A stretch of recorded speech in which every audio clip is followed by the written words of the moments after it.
सरसा के 9 महीने पूरे होने वाले मोर्चे में शामिल जगह जगह से आए किसान भाइयों, बहनों, माताओं, बच्चियों, मैं ज़्यादा लंबा बात नहीं करूंगा क्योंकि हमारे नेताओं ने बहुत सारी बातें आपको बता दी है, लेकिन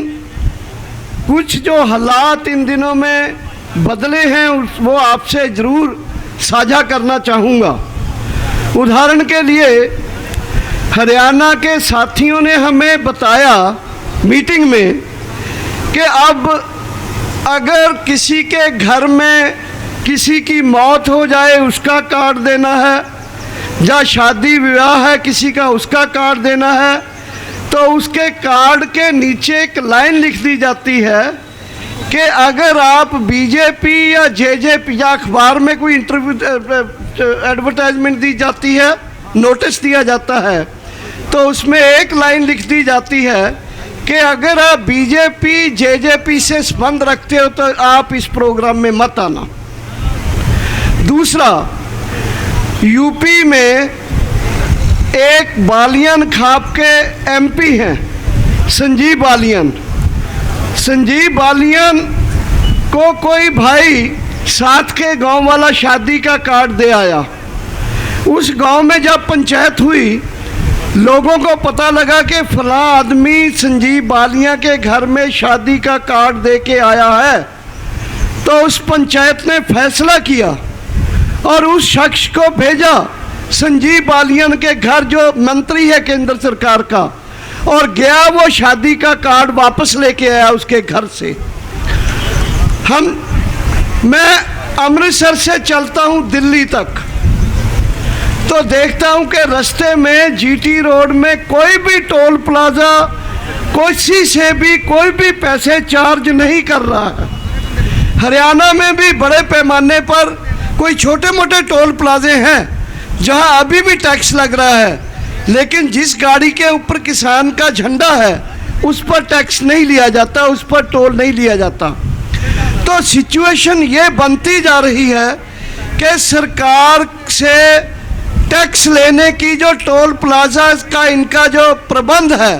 उसको तमाम लोग आने वाले दिनों में यूपी में, उत्तराखंड में इस चीज़ को इम्प्लीमेंट करेंगे,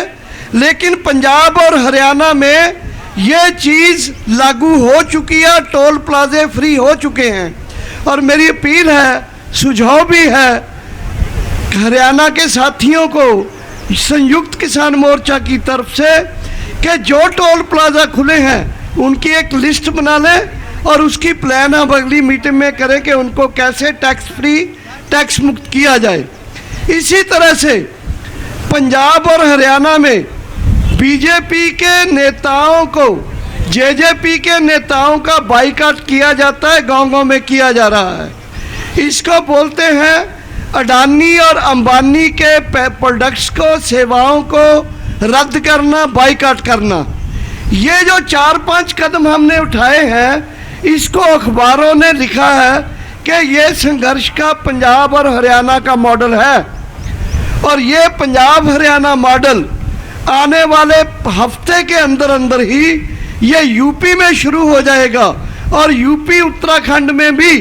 टोल प्लाजे खोल दिए जाएंगे, बीजेपी का बाइकाट किया जाएगा, अडानी अंबानी के प्रोडक्ट्स का बाइकाट किया जाएगा, उन्हीं सेवाओं का बाइकाट किया जाएगा, ताजो 2022 तक उससे 2021 में ही आने वाले 4-5 महीने में ऐसा माहौल बन जाए जो मेरे साथी बोल के गए हैं कि यूपी में अभी एक बड़ा इंजेक्शन लगाना पड़ेगा। यूपी उत्तराखंड में, पंजाब हरियाणा में, राजस्थान के साथ वाले ज़िलों में एक दिल्ली को पूरा घेराव हो रहा है एक एक करके। आप देखिए कि दिल्ली का सांस बंद होगा, बीजेपी की जान तड़पेगी, और जैसे जैसे यूपी का मिशन, यूपी का हमारा आंदोलन आगे बढ़ेगा, तब तब बीजेपी के अंदर जो युद्ध है, लड़ाई है, जो मतभेद है, वो बढ़ने शुरू हो जाएंगे। पिछले दिनों आपने देखा कि कैसे मोदी और योगी की लड़ाई हुई, मोदी और योगी का झगड़ा हुआ जिसको संघियों ने हल करवाया ये झगड़ा और बढ़ेगा। मैं गारंटी देना चाहता हूँ आपको कि इस लड़ाई को कायम रखो, इस लड़ाई को आगे बढ़ाओ। इस लड़ाई को आगे इसलिए बढ़ाना भाइयों क्योंकि हमारी 3 कानूनों के खिलाफ जो लड़ाई है, ये लड़ाई बड़े बड़े कॉरपोरेट घरानों के साथ है, ये लड़ाई पूंजीपतियों के साथ है और उन लोगों के साथ है जो दलाली करते हैं कॉरपोरेट घरानों की और दलाली करते हैं वो पूंजीपतियों की, जैसे मोदी जी, अमित शाह। इसकी सरकार जो है वो दल्ले हैं, दलाल हैं उन कॉरपोरेट घरानों के। सो हमारी लड़ाई एक तरफ 3 कानूनों को रद्द कराने की है और तभी ये लंबी हो रही है लड़ाई, क्योंकि दूसरी तरफ हमारे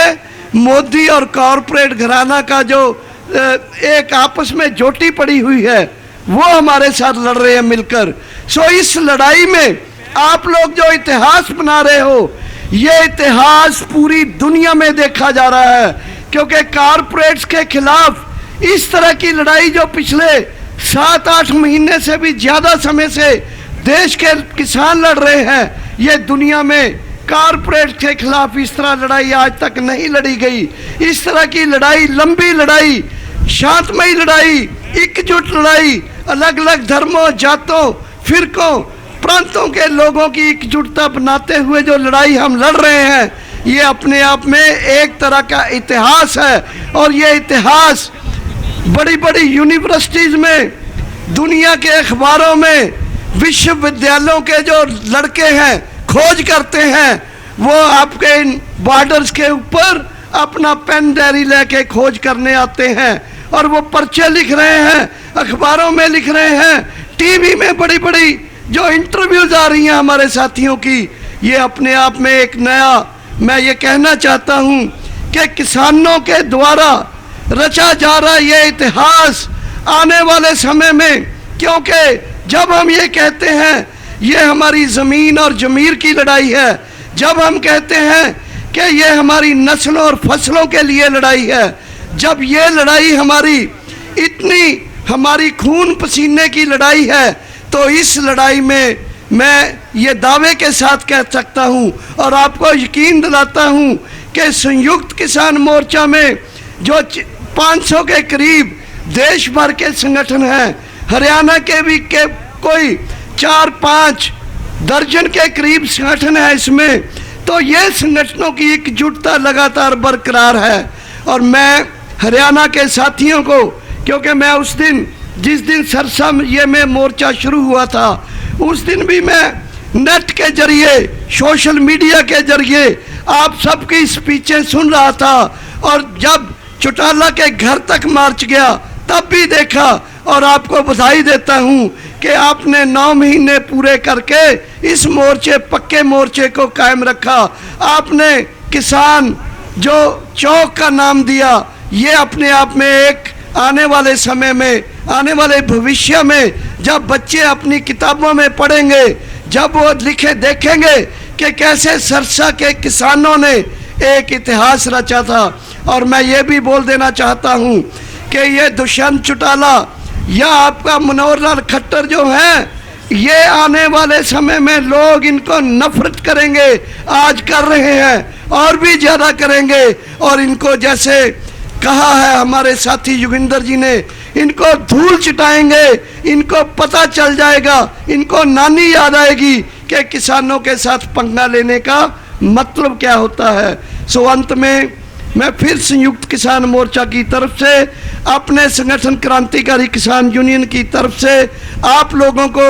बधाई देता हूं कि संघर्ष की एक इम्पोर्टेंट कड़ी के जरिए, जिसमें हरियाणा के साथी नयन जी, धारूहेड़ा जी और मनदीप जी, शीसर जी, ये सब लोग जो हैं, गुरनाम चडूनी जी, ये सब लोग जो हैं इस लड़ाई में हरियाणा में आगे आए हैं, आगे मोढे से मोढा जोड़कर चल रहे हैं पूरे आंदोलन में। और इस बधाई के साथ मैं आपका धन्यवाद करता हुआ अपनी जगह लेता हूँ। धन्यवाद।